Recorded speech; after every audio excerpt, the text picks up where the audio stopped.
CNBC आवाज के इस खास पेशकश में आपका स्वागत है। मैं हूं मुग्धा मिश्रा। जिस तरह से हमने देखा है कच्चे तेल में एक बड़ा जंप आता हुआ दिखाई दिया है, लेकिन उस बीच दिक्कतें ये है कि ओवर सप्लाई का कंसर्न अब भी बना हुआ है। ईरान, इराक और साथ ही यूएस, ये सारे के सारे इस वक्त इन लेवल्स पर है जिनको कि ओवर सप्लाई की सिचुएशन कहा जाएगा। डिमांड ज्यादा नहीं, जीडीपी ग्रोथ के कंसर्न्स वर्ल्ड जीडीपी भी नीचे की तरफ रुख, लेकिन ओवर सप्लाई पर कोई समझौता, कोई डिसीजन फिलहाल नहीं हो पा रहा है। अगर आप देखें तो ओवर सप्लाई को लेकर चिंता और तेल उत्पादक देशों के बीच प्रोडक्शन फ्रीज को लेकर असमंजस के बीच तेल फिर बढ़कर $45 के करीब पहुंच गया है। कई बड़े तेल उत्पादक देश उत्पादन में कटौती करके कच्चे तेल की कीमतों को स्टेबलाइज करना चाहते हैं, लेकिन ईरान उनकी राह में बड़ी बाधा है। उधर अमेरिका में भी शेल उत्पादक फिर उत्पादन बढ़ाने की तैयारी कर रहे हैं। ऐसे में आगे कच्चे तेल की चाल क्या रहेगी? क्या कच्चा तेल $20 तक फिसल जाएगा जैसा CLA कह रहा है, या फिर गोल्डमैन सैक्स पहले कह चुका है, या कीमतें $60 के ऊपर निकल जाएंगी? क्या ईरान उत्पादन नहीं बढ़ाने पर सहमत होगा? अगर ऐसा नहीं हुआ तो ओपेक और बाकी तेल उत्पादक देशों की क्या रणनीति होने वाली है? इन्हीं सब मुद्दों पर हम आज बात करेंगे। हमारे साथ बातचीत के लिए जुड़ रहे हैं energy expert Narendra Taneja, SMC corporate के रवि सिंह और एंजल ब्रोकिंग के नवीन माथुर। आप तीनों का बहुत बहुत स्वागत है। तनेजा सर, आपसे शुरुआत करते हैं। जिस तरह से क्या कुछ उम्मीद थी आपको जब ये बैठक होने वाली थी, नॉन ओपेक और ओपेक जो देशों के बीच में बैठक होने वाली थी, कि प्रोडक्शन फ्रीज कुछ होगा? देखिए, जो बैठक हुई थी उससे एक बैठक से उम्मीद करना मुझे लगता है थोड़ा ज्यादा हो जाता। बैठक एक तरीके से कामयाब रही। बैठक ने क्या करा, पहली बार हमने देखा कि ओपेक और नॉन ओपेक, जिसमें रशिया सबसे बड़ा तेल का उत्पादक, बहुत बड़ा उत्पादक, वो दोनों सामने आए और बैठ के उन्होंने क्या डिसाइड किया, क्या डिस्कस किया कि प्रोडक्शन कट करें या ना करें, लेकिन तेल की कीमतों को ऊपर कैसे बढ़ाएं। इस मैकेनिज्म और इस पे बातचीत उन लोगों ने करी कि क्या क्या किया जाए जिससे तेल की कीमतें ऊपर जाए। प्रोडक्शन कट उसमें से एक तरीका होता है। अब मीडिया ने, कई लोगों ने उसका इंटरप्रिटेशन किया है कि भाई वो बैठक फेल हो गई, लिहाजा वो आज नहीं। ये द वेरी फैक्ट कि ये लोग मिले, ये अपने में बहुत बड़ा अचीवमेंट है। और एक प्रोसेस शुरू कर दिया इन देशों ने, ओपेक और नॉन ओपेक ने, कि आने वाले दिनों के अंदर, आने वाले महीनों में तेल की कीमतें जो बहुत ज्यादा नीचे हैं उनके कंफर्ट के हिसाब से उसको कैसे ऊपर बढ़ाया जाए। और आप ये देखेंगे कि ये प्रोसेस खत्म नहीं हुआ, अब इसकी शुरुआत है। ये जरूरी नहीं है कि उसके लिए बड़ी बड़ी बैठक हो, समिट लेवल की बैठक हो, ऑफिशियल लेवल पर बातचीत हो रही है। डिमांड एंड सप्लाई और मार्केट फोर्सेस अपना जो काम कर रही हैं उससे कीमतें नीचे जा रही हैं। ये जो बैठक हुई, ये पॉलिटिकल इंटरवेंशन था ओपेक और नॉन ओपेक की तरफ से, कि पॉलिटिकली इंटरवीन करके कीमतों को किसी भी तरह ऊपर ले जाया जाए। प्रोडक्शन कट की जो बात होती है, उस दो तरह का प्रोडक्शन कट होता है। एक वो होता है जो ऑफिशियल होता है, एक होता है जो अनऑफिशियल, जिसके बारे में जो अक्सर सऊदी अरेबिया करता है, कुवैत करता है, कई देशों को ये करते हैं, अनऑफिशियली कट करते हैं बिना अनाउंसमेंट के। तो वो मैकेनिज्म क्या क्या होने चाहिए उसके बारे में बातचीत हुई है। मेरा ये मानना है कि जिस तरह की बात सच्चाई ये कि अब ओपेक नॉन ओपेक ने इस बात पर एक नेगोशिएशन शुरू कर दिया, ये एक ऐसी चीज है जिससे कीमतें ऊपर जाएंगी। दूसरी बात यह है कि ये ओवरनाइट नहीं होगा, लेकिन मुझे लगता है कि अभी 2-3 महीने थोड़ा कीमतें ऊपर नीचे जिगजैग चलेगा। लेकिन वो जिगजैग के बाद ये कोई सितंबर के आसपास आप देखेंगे कि जो इनकी कोशिशें हैं कि कीमतों को किसी भी तरीके से ऊपर ले जाए, उसमें इनको कामयाबी मिलना शुरू होगी। और आप ये देखेंगे कि दिवाली के आसपास वो कीमतें जो है वो 47-48 के करीब पहुंच सकती हैं एवरेज और सस्टेन वे में। और वो काफी हद तक इसलिए नहीं होंगी कि डिमांड एंड सप्लाई के फंडामेंटल चेंज हो गए, वो इसलिए होंगे क्योंकि वहां पर पॉलिटिकल इंटरवेंशन हुआ है और सेंटिमेंट्स को इन्होंने चेंज करने की कोशिश करी है। आप जो कीमत जिसकी आपने भी चर्चा करी, वो भी सेंटिमेंट की वजह से है। ईरान की आपने बात करी, ईरान बहुत बड़ा फैक्टर है, लेकिन नहीं भी है। अगर ईरान चाहे भी तो अपना जो उत्पादन है उसको कितना रैंप अप कर सकता है, उसको अपना प्रोडक्शन रैंप अप करने में टाइम लगेगा। और जो 3 मिलियन बैरल्स का वो प्रोडक्शन कर रहे हैं, ईरान से उम्मीद करना कि उसमें प्रोडक्शन कट करे, मुझे लगता है वो अनरीजनेबल है। और वो ईरान इस बात यही कह रहा है अनरीजनेबल है। लेकिन जब दोहा की बैठक खत्म हुई संडे को और ये मीडिया में इंटरप्रिटेशन ये हुआ कि बैठक फेल हो गई, ईरान का स्टेटमेंट क्या आया? ईरान ने कहा ये बातचीत जारी रहनी चाहिए। ईरान वहां मौजूद नहीं था, लेकिन ईरान की उपस्थिति उपस्थिति वहां थी अपने हितों को लेकर के। तो मुझे लगता है इसको हमको जो है खाली डिमांड सप्लाई के फंडामेंटल से देखेंगे, हम गलत नतीजे पहुंचेंगे। Demand and supply, geopolitics, OPEC और नॉन ओपेक की आपस में ये मिलना जुलना की कीमतों को ऊपर बढ़ाया जाए, और उसके साथ साथ हमने ये देखना कि इन देशों का ये कहना कि अगर तेल की कीमतें लगातार नीचे रहती हैं तो आर्थिक असंतोष, एनार्की पैदा हो जाएगी रशिया में, वेनेजुएला में, नाइजीरिया में, सऊदी अरब में, ईरान में। तो इस सबको भी हमको जितने भी ऑयल प्रोड्यूसर्स हैं, जितने भी ऑयल प्रोड्यूसर्स हैं, चाहे वो ओपेक हो या फिर नॉन ओपेक, उनके लिए कच्चे तेल की बहुत कम कीमतें उनके इकोनॉमी के लिए सही नहीं है, ये हम सब जानते हैं। लेकिन फिर भी वो भी एक डबल वैमी है ना, अगर वो सप्लाई कोई भी पीछे हटता है सप्लाई के अपना प्रोडक्शन कम करने के लिए या फिर फ्रीज करने के लिए भी, और फ्रीज करने के एक बात ये जरूर ध्यान रखना चाहिए कि प्रोडक्शन फ्रीज करने पर भी अगर इन लेवल्स पर भी फ्रीज होता है तो चाहे आप रशिया देखें, सऊदी अरेबिया देखें, ये सारी कंट्रीज का प्रोडक्शन ऑलमोस्ट 40 साल के हाईएस्ट लेवल पर है। और अब जबकि वर्ल्ड जीडीपी की जो तस्वीर है वो साफ ये दिखाई दे रही है कि अगर वर्ल्ड जीडीपी देखें तो वो जरूर नीचे आने वाला है। तो ऐसे में उनके लिए मुश्किलें बढ़ रही हैं। लेकिन सवाल अब ये है कि ईरान ये कह रहा है कि उनके पास ऑलरेडी ऑयल टैंकर्स में ऑयल मौजूद है, करीब करीब $30 मिलियन की वो बात कर रहे हैं, 30 मिलियन बैरल्स की वो बात कर रहे हैं कि उनके पास मौजूद है। तो ऐसे में और उनकी इकोनॉमी को तो उन्होंने सारा जो समझौता किया है वो अपनी इकोनॉमी की वजह से ही किया है, तो वो पीछे हटे हैं अपने पुराने स्टैंड से जिससे कि उनकी इकोनॉमी आगे बढ़े। तो फिर पीछे हाथ कौन खींचेगा? नहीं, देखिए, ईरान जो है, ईरान ने जो अपना तर्क दिया, पहली बात हमें ये समझना होगा कि सऊदी अरब की निर्भरता तेल पे अपने आर्थिक वेलबींग के लिए 90% है। बिना तेल के सऊदी अरब में कुछ हो ही नहीं सकता।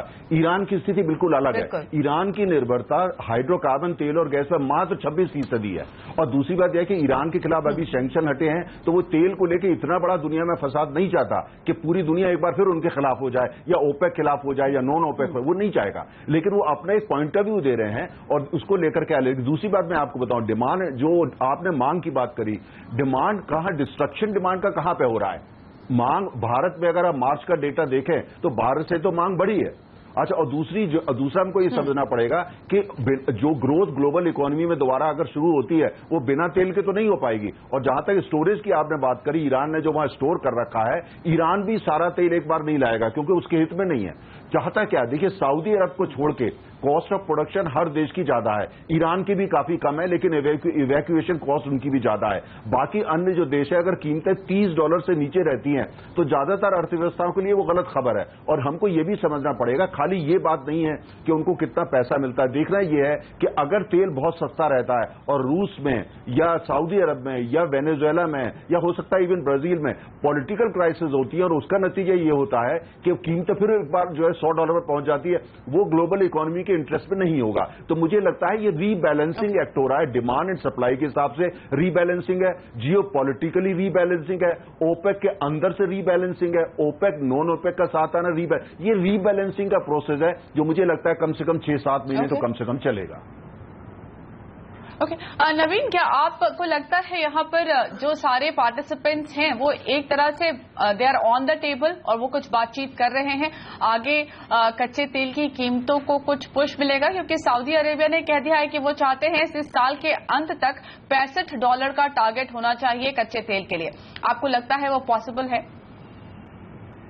जैसा तनेजा जी ने कहा, मैं बिल्कुल सहमति रखता हूं उनकी बात से। द बिगेस्ट फैक्टर जो हाल फिलहाल में क्रूड ऑयल और तेल के मार्केट के लिए हुआ है वो ये है कि ओपेक और नॉन ओपेक मेंबर्स एक टेबल पे आके कम से कम बात करना चाह रहे हैं। Earlier, it used to be the dominant factor for the OPEC nations only to command the crude oil the way they want to command the crude oil. पर अब उन्हें भी ये realization हो गया है with America shale gas और shale oil revolution कि their majority is being at stake. अगर आप देखें नवंबर 2014 या 2014 में जो डिसीजन लिया ओपेक ने, that was one of the crucial crucial decisions of not cutting out the production and virtually focusing on the market share for the crude oil. But उसके चलते भी उन्हें दिखाई दे रहा है कि market share में, क्योंकि they are all the highest, as you rightly pointed out, सारे OPEC nations and particularly जो major oil producers हैं, they are producing their highest levels in the last few years. So उनको भी ये लग रहा है कि इससे ज्यादा production possible भी नहीं, और अगर production ज्यादा करेंगे than oversupplied market, the markets may further crash, which is not in a benefit for anybody. Saudi Arabia का deficit, they have to go out and search for foreign exchange, search for filling out their deficit. So means the economy situation, the geopolitical situation, the social unrest in these kind of countries which are being impacted by low prices of oil, एक बहुत हद तक impact कर सकता है global economy को, और वो किसी के भी हित में नहीं होगा. जैसा तनेजा जी ने कहा कि ईरान के भी हित में नहीं होगा, सऊदी अरेबिया के भी हित में नहीं होगा, and even for the advanced nations like Russia and US would not be in their favor. तो मुझे लगता है कि टेबल पे आना, बातचीत करनी, और जो मई में दोबारा से एक बात निकली है कि मई में वो दोबारा से बात करेंगे, it's one of the positive things to look out for. And therefore if you are seeing the prices have not fallen largely even at $44 levels, $1-2 की कमी आई है मार्केट में. Today also the markets are trading at around $43-42 around. But इतनी मतलब कि जो अगर news based होता और संडे की मीटिंग अगर जैसे फ्रूटफुल नहीं हुई जिन महीनों में वो देखा जाए, तो डेफिनेटली न्यूज बेस्ड एक्टिविटी की वजह से क्रूड के प्राइसेस नीचे आ सकते, they can go beyond $40, but that has not happened. So I think the rebalancing act is happening with in the demand and supply situation with in OPEC and non-OPEC. The realization has come into the OPEC members that their majority will not only serve the purpose, it is the non-OPEC members, and non-OPEC members also feel that low oil crude prices would not help them to go. Investment की बात करें मुक्ता, तो we have seen investment cut, capex cuts in oil producers. Definitely. America में तो 40% जो investment है वो कम हुआ है पिछले 2-3 साल के कंपैरिजन में. लेकिन रवि, आपसे एक बात समझना चाहती हूँ. अगर आप ऑयल प्रोड्यूसर्स की बात सुने तो वो ये चाहते हैं कि कीमतें बढ़ें, लेकिन आप एनालिस्ट की अगर बात सुने, चाहे वो CLA से हो या फिर कोई और एनालिस्ट, $20, $30, $35 यही आंकड़े सामने आ रहे हैं. तो क्या कुछ ऐसा है जो कि अभी दिखाई नहीं दे रहा? हम ज्यादा सोच रहे हैं, क्या वो 65 जाने से पहले $20 टच करेगा? सिचुएशन क्या है? देखिए, इस समय ये तो क्लियर हो गया, जैसे पहले पैनलिस्ट बात कर रहे हैं कि काफी हद तक क्रूड ऑयल की प्राइसेस जो है वो पॉलिटिकली ड्रिवन ज्यादा है. लेकिन अगर डिमांड और सप्लाई से देखें, जैसे कल ECB की बैठक थी, उसको में इंटरेस्ट रेट को लेकर कोई डिसीजन नहीं मिला, लेकिन ये जरूर है कि वो स्टिमुलस की बात करते हैं और क्रूड ऑयल का प्राइस थोड़ा सा अपसाइड में देखने को मिल जाता है. अभी की बात करें तो एक रेंज जो दिख रहा है वो देखें तो मुझे लगता है कि लोअर साइड पे $35 और अपर साइड पे $50, इसके बीच में रहने के ज्यादा चांसेस हैं.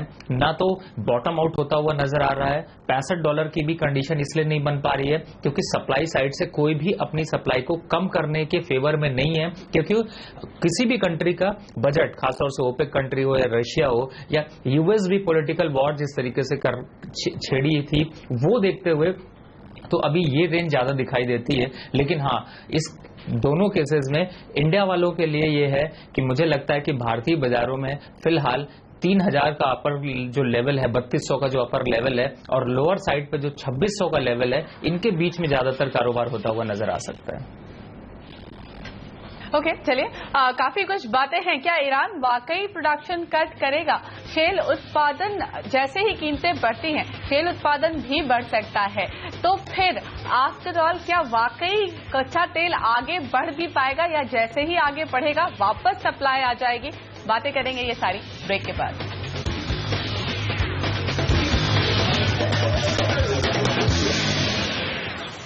एक तरफ तो OPEC और नॉन OPEC एक साथ मिलकर बातचीत कर रहे हैं.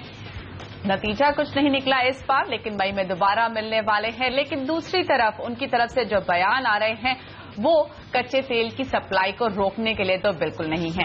रूस के एनर्जी मिनिस्टर ने कहा है कि they might push oil production to historic highs. वहीं ईरान ने रीटरेट किया है कि वो 4 मिलियन बैरल पर डे तो बनाएंगे ही बनाएंगे. सऊदी अरेबिया ने भी थ्रेटन किया है कि वो ऑयल सप्लाई बाजारों में फ्लड करेंगे. They may flood the markets with more crude. और साथ ही लिबिया ने भी कह दिया है कि वो अपना प्रोडक्शन बहुत ज्यादा बढ़ा सकते हैं बहुत जल्दी। तो इन सब के बीच कच्चा तेल आफ्टर ऑल जा कहां रहा है? हमारे साथ हमारे एक्सपर्ट जुड़े हुए हैं। तनेजा जी, आपसे समझना चाहेंगे, आप कह रहे हैं कि चलिए अच्छी बात है कि ये सारे लोग बातचीत तो कर रहे हैं, लेकिन जिस तरह की बयानबाजी चल रही है उसको देखकर तो लगता नहीं कि कच्चे तेल को कुछ सपोर्ट मिलना चाहिए। फ्लड्स और ओवर सप्लाई की ही बातें निकल कर आ रही हैं। देखिए, ये पॉस्चरिंग होती है। तेल जो है वो 90% राजनीति है, हमेशा रहा है और आज भी है। ये पॉस्चरिंग है। रशिया ने ये कहा कि हम उत्पादन बढ़ाएंगे। रशिया जो आज जितना रूस उत्पादन कर रहा है उससे ज्यादा क्या बढ़ा ही नहीं सकता। कैपेसिटी नहीं है बढ़ाने की, इंफ्रास्ट्रक्चर नहीं है बढ़ाने का। रिजर्व्स तो हैं लेकिन कैपेसिटी नहीं है। सऊदी अरब ने कहा वो और कहां से बढ़ाएंगे, इससे ज्यादा वो तेल का उत्पादन नहीं कर सकते। उनके पास रिजर्व भंडार है लेकिन उसको लाने के लिए जो इंफ्रास्ट्रक्चर चाहिए वो अभी उन्होंने तैयार नहीं किया है। तो उत्पादन बढ़ाना चाहे भी तो नहीं बढ़ा सकते। रशिया एंड सऊदी अरेबिया यही जो देश है जो मायने रखते हैं, क्योंकि ये दोनों मिलाकर के सबसे ज्यादा उत्पादन ये लोग करते हैं। अच्छा, और जहां तक हमको ये समझना पड़ेगा कि जो ग्लोबल इकोनॉमी है वो भी, उसकी जो धुरी है वो भी तेल है।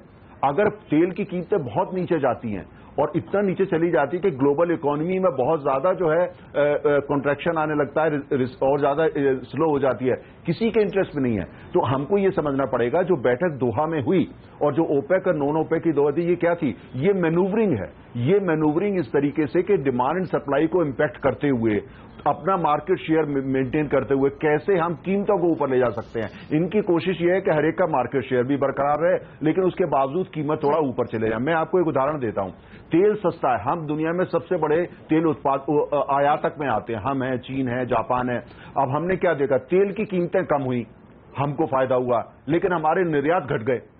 ग्लोबल इकोनॉमी रिसेशन में जा रही है, क्या ये हमारे हित में नहीं है? अगर हमको कोई ये विकल्प देता है कि भाई तेल $10 और महंगा हो जाएगा लेकिन आपके एक्सपोर्ट बढ़ जाएंगे, आपका ग्लोबल जो शेयर है मार्केट में वो आपका बढ़ जाएगा, जाहिर है हम उसको स्वीकार करेंगे। तो ये मैनूवरिंग है जिससे ग्लोबल इकोनॉमी को मजबूत किया जाए, तेल की कीमतों को ऊपर लिया जाए और कुल मिला के जो पूरा हर देश के ऊपर ये बादल मंडरा रहे हैं कि आने वाले जगह सब जगह रिसेशन हो रहा है, उसको रोका जाए। ये पॉलिटिकल मैनूवरिंग है। जी रवि, इस वक्त मैं आपसे ये समझना चाहूंगी, एक आंकड़ा जो मैं देख रही थी, ग्राफ एक्चुअली वर्ल्ड इकोनॉमी का अगर आप ग्राफ देखें जीडीपी का और कमोडिटी प्राइसेस का, तो कमोडिटी प्राइसेस पहले बढ़ना शुरू होते हैं, उसके बाद ही ग्लोबल इकोनॉमी में वापस तेजी आती है।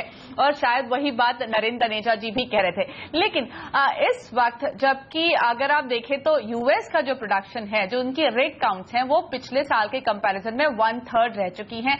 उनका जो इन्वेस्टमेंट है वो 40% कम हुआ है। लेकिन बाकी जगह भी ऐसा थोड़ा बहुत असर पड़ा है। लेकिन अगेन प्रॉब्लम यही है कि कीमतें बढ़ेंगी तो वापस से सप्लाई आ जाएगी। तो क्या ये एक लिमिट तक ही आगे जा सकता है और वो ऊपरी लिमिट है क्या?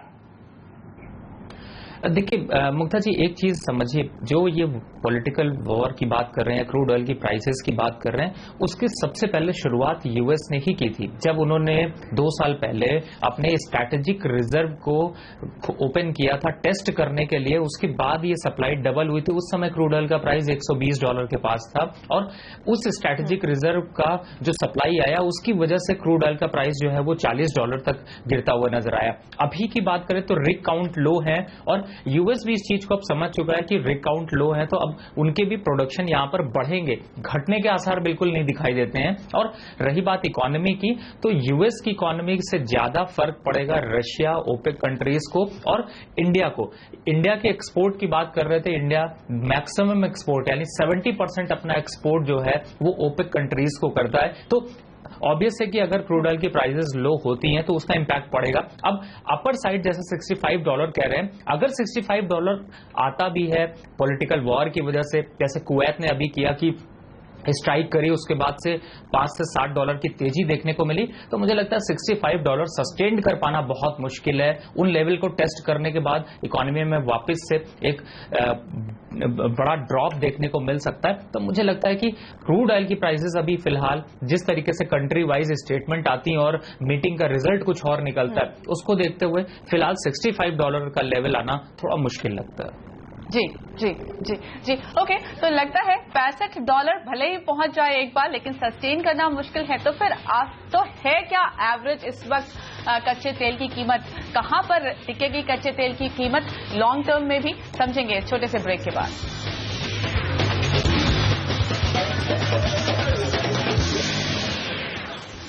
आप देख रहे हैं कच्चे तेल पर हमारी खास पेशकश। हमारे साथ हमारे एक्सपर्ट्स जुड़े हुए हैं। नवीन, आपसे अब यही सवाल कि आफ्टर ऑल अब जो औसत कीमत है कच्चे तेल की वो क्या है? क्या यहां से और तेज ऊपर जाता हुआ देखेंगे या फिर दबाव आएगा कच्चे तेल में? मुग्धा, मेरा मानना ये है कि जो एवरेज प्राइस है इस time with seeing all the factors तकरीबन around 42 to 45, that would be something where the prices must stabilise. ऊपर किस तरह अगर देखें तो $50 के आसपास का लग रहा है maximum, with the news coming out positive in case of May meeting happens, positive for the OPEC and non OPEC members.